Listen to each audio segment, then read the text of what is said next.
Thanks for joining us. I am Precious Amayu.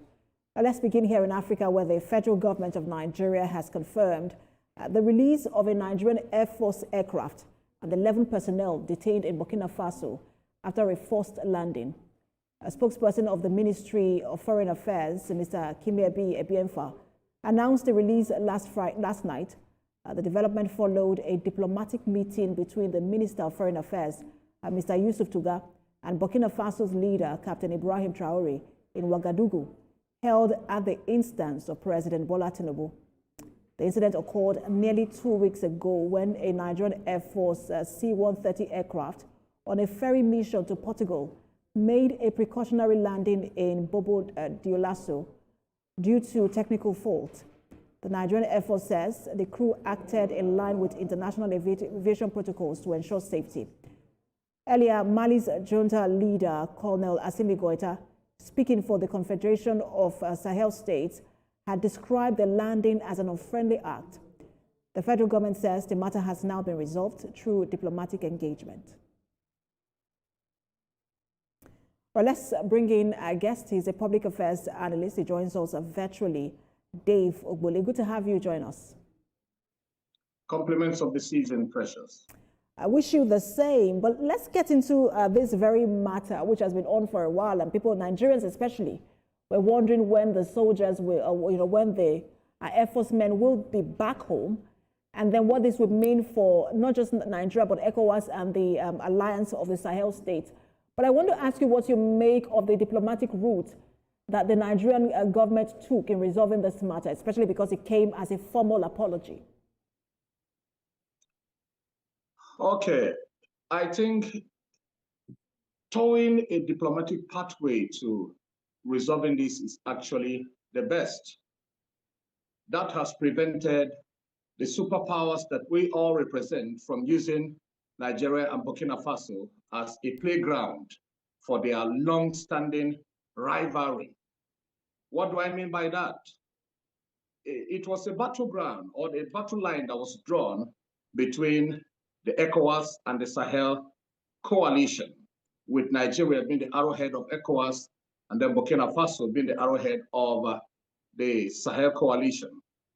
And as you well know, the Sahel coalition represents Russia's incursion into the new Africa, while Nigeria and the ECOWAS is maintaining their stand as far as their allegiance towards the West is concerned.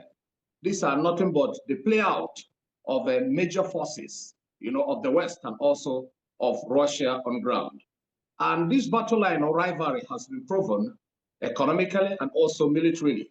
Economically, in the sense that the moment the Sahel states began to withdraw from ECOWAS, particularly that of Niger, that inflamed a lot of discussion that Nigeria and then the chief of defense staff of this region of ECOWAS had to meet and consider a military option in Niger, besides the economic sanctions that were placed on Niger for their withdrawal from ECOWAS.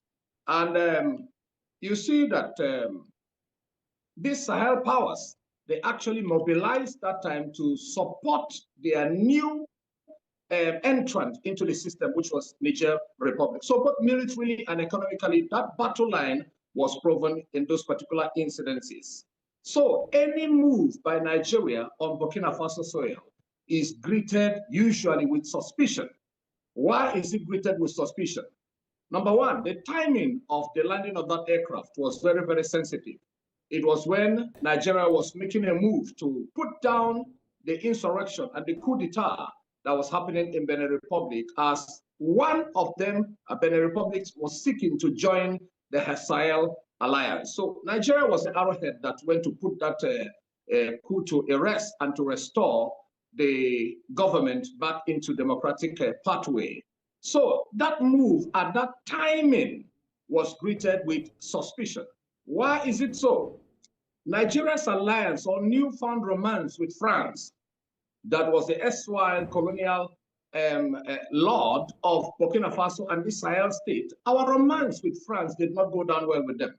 And the friend of your enemy might be the transport for the poison that may end your life. So The moment that plane landed in Burkina Faso, in violation of their airspace, that was perceived as France sending Nigeria to spy on Burkina Faso, because of our romance with France and also their enmity with Burkina Faso. So that was the suspicion that greeted that move at that time. But and if I may quickly, diplomatic pathway. If I may quickly come in, I just wanted to ask you, in terms, maybe diplomatic conversations and engagement were going on in the background, but in terms of how long it took, when this happened and how long it took for this Air Force men to come back home, what do you make of that time difference? It was a very dicey situation. It was a case of a venomous snake, lodging inside of a precious earthen pot.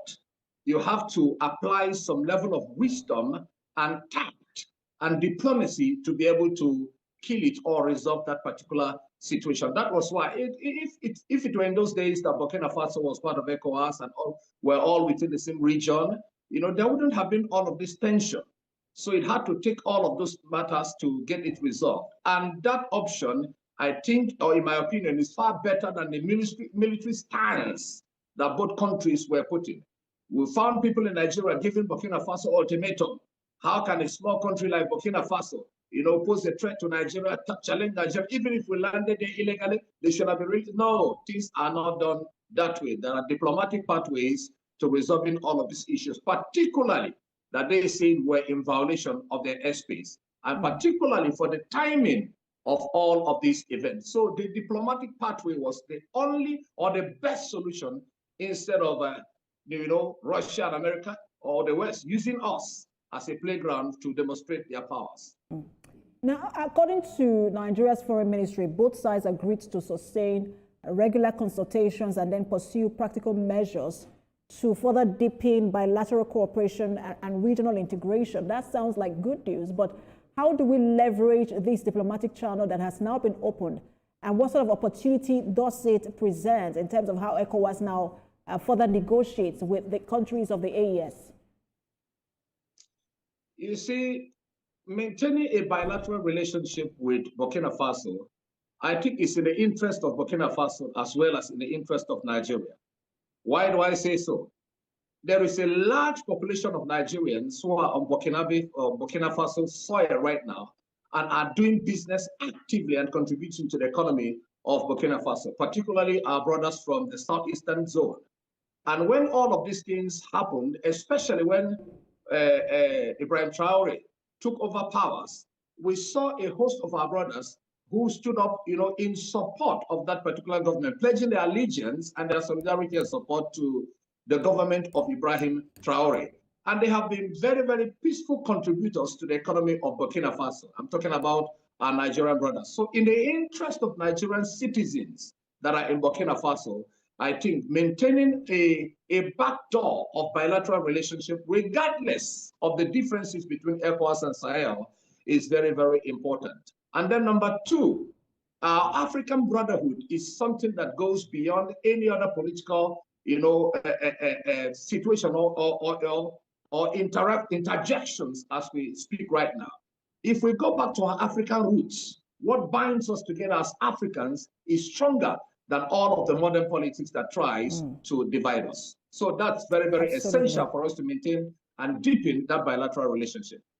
Especially with the influence of foreign actors that has created a challenge for African countries in terms of the unity and integration on the continent. Thank you so much for your time. As always, David Wule, Public Affairs Analyst. Thank you very much. All right, we'll take a break now. When we return, we'll turn our attention to the International Migrants Day, which has become, migration has become a big challenge as countries continue to tighten the noose on visa policies. Stay with us, everyone.